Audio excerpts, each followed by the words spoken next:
Hello everyone. In the last session, we saw why optimization is essential and where optimization is placed in the analytics space. In this video, we will look at what is optimization, the basic framework of the optimization, and then what are the tools available to solve the optimization problem. So, if you look at the optimization as an academic definition, then optimization is the process of finding the best possible decision in a business scenario given the limited resources. It helps business achieve specific objectives such as minimizing the cost or maximizing the profit by identifying the most effective actions to take. Optimization also play a critical role in making better data-driven decisions, ensuring that businesses operate efficiently and reach their goals despite constraints like budget, time, or material availability. We looked at multiple examples where optimization is used in the across various industries, and now we will look at the basic optimization framework. So how do you approach a business problem as an optimization problem? So just like in the predictive analytics, I'm not sure if you're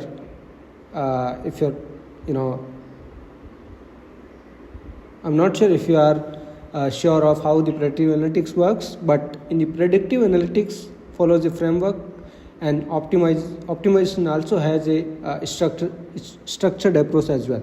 In predictive analytics, you start by identifying what you want to predict, gather and clean the data, train the model using suitable algorithms like random forest, logistic regressions, or decision tree, and then make the future predictions to support the decision making.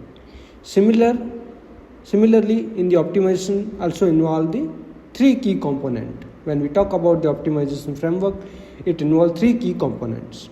First, the decision variable. The decision variable represent what we are trying to take the decision through the optimization model. What we are trying to find out. That's the decision variable. For example, in the production planning and scheduling problem, the decision variable might be how much to produce, when to produce, in what sequence to produce. So these are the factors that we are trying to optimize and find out. So these becomes the decision variable for the model.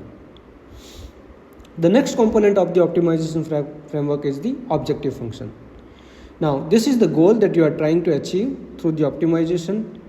Now there could be the different objective functions for the different problem or even for the same problem. Some of the common objective functions include the minimizing the cost, maximizing total production quantity or the throughput, or minimizing the changeover between the products. You can have the multiple objective within your objective function as well. For example, you can say I want to minimize the cost as well as maximize the total throughput. In that case, you will have to combine these two objectives into one objective and make it as a single objective functions.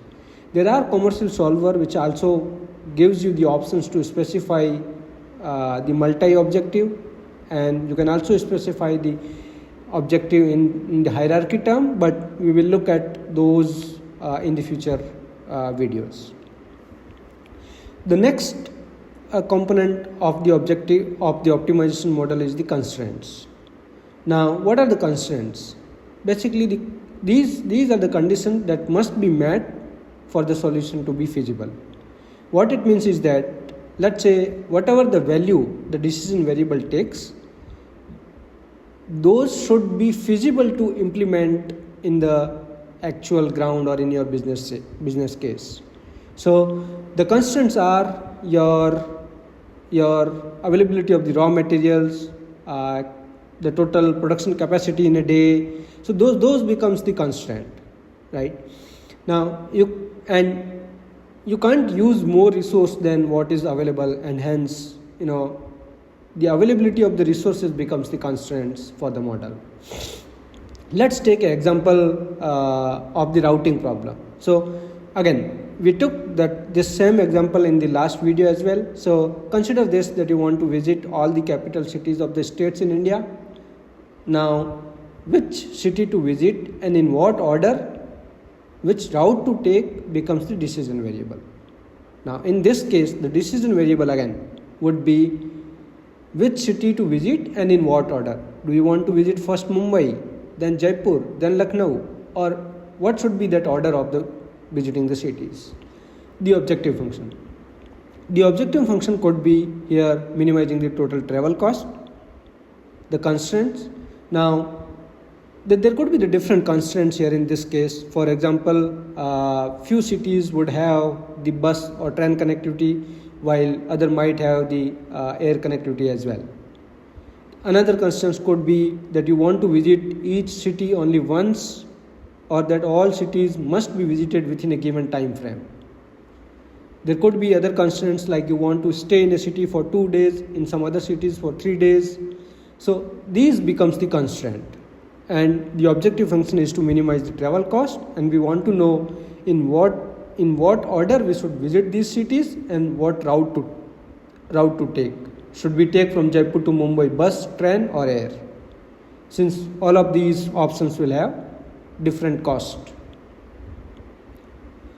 By following this framework, you can systematically solve any optimization problem, and any optimization problem will have these 3 components. Now, moving on. So there are 2 types of the optimizations. We can classify the optimization problem into 2 types: linear versus the non-linear. Now, when we talk about the linear optimization, in the linear optimization, both the objective function and the constraint and the relationship between the decision variable is proportional, and changes in one variable result in the constant change in the objective function. What it means is that all the constraint and the objective function in your problem or the formulation would be in the form of y equals to ax plus b, or y equals to ax plus 1 plus a2 x2 plus a3 x3, something like that. So here a is your coefficient, b is the coefficient, x is the variable, and y is the variable. As you have seen that no decision variable has the power more than 1. When we say the power, here ax, x has just the power, this term has the power of 1, y has the power of 1, right? So in a linear optimization model, all the objective and the constraint has the power of 1, the decision variable power of 1, right? Now, in a production planning problem, you might want to maximize the profit, where the profit is directly proportional to the number of unit produced. So which means if you're producing the 5 unit, you will achieve, let's say 10 rupees per unit profit. Then the total profit would be the 50. And if you produce the 10 units, then it would be in proportion to that 1 unit cost. But in the non-linear model, the relationship between the objective function and the variables is not constant, and it is in the form of, let's say, the square root, cube, or square of the variable, depends on if-else conditions. So those becomes the non-linear model. Now, what are the characteristics of the linear model? The linear model are easy to solve with some of the algorithms like the simplex method. If you have the mixed integer programming problem, then they can be solved using branch and bound. And the linear optimization model are widely used across different industries like logistics, finance, manufacturing, and the solution for the linear optimization model is also the precise, and these types of the problem are deterministic problem. When we talk about the nonlinear optimization model, in nonlinear, the objective function or one or more of the constants are nonlinear. So in your entire problem, even if one term in the constraint or the objective is nonlinear, the entire problem becomes the nonlinear problem. This means The relationship between your decision variable is not constant, and changes in one variable can have the complex impact on the objective functions. For example, in chemical engineering, the optimizing the output of a reactor might have nonlinear relationship between the pressure, temperature, and chemical concentration of the different components. Right? So this becomes a nonlinear. This type of the problem becomes the nonlinear optimization problems. Now, nonlinear optimization problems are complex and they are computationally intensive than the linear optimization problem. They also require, the specialized knowledge about the algorithms like the gradient descent, interior point method, evolutionary algorithms, and solution. Sometimes the solution could be the approximate, or finding out the solution might depend on the iterative loop, depending on the problem complexity. Now, again, if we look at the key differences between the linear versus nonlinear, the linear optimization involves linear equations, while nonlinear optimization deals with the nonlinear relationship. Linear optimization problems are simpler and can be solved easily than nonlinear optimization problem. And linear optimization model have well-known methods like simplex, branch and bound in case of mixed integer programming, but nonlinear problem require advanced techniques such as gradient-based algorithms. Now, we looked at what is the optimization, the basic framework of the optimization. Now, let's look at. Now, before we move on to the tools that are used in the optimization model, I also wanted to highlight that even the linear optimization model can be broken down into the linear programming problem and mixed integer programming problem. The difference between these two is that in your linear programming problem, all the decision variable are continuous, which means not a single decision variable can take the binary value. But in the mixed integer programming problem, at least one decision variable would be either binary or integer, which means those variable takes the value of either 0 or 1 or integer like 1, 2, 3, 4, 5, 6.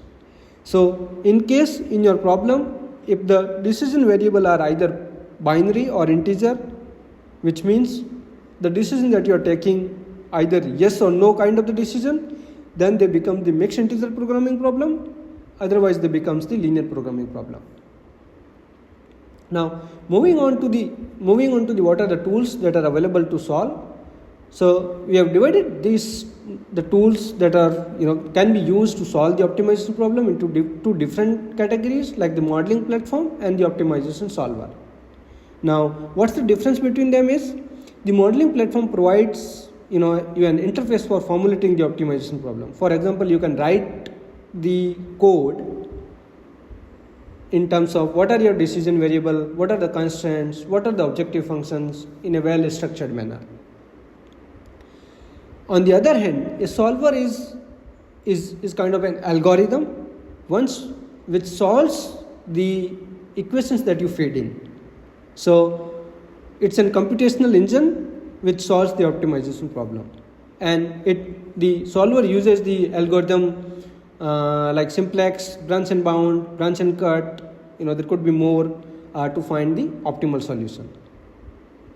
Now, when we talk about the modeling platforms, you can either use the Excel, Python, AIMS, LlamaSoft. These are the modeling platform where you can design and model your objective function, constraints, and the decision variable.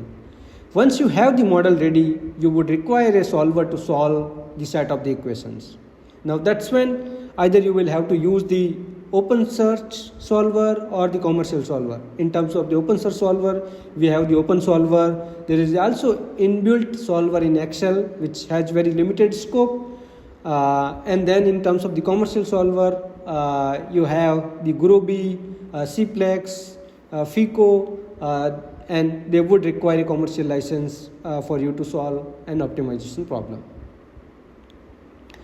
The key difference between the modeling platform and the optimization solver is that the modeling platform focuses on the formulating and representing the problem. Solver focuses on solving the already formulated problem. So that was about the basic framework of the optimization, the academic definition of the optimization, and the different tools and the solver available for the optimization problem to solve. For the next video, we will look into an simple Excel based exercise to start with.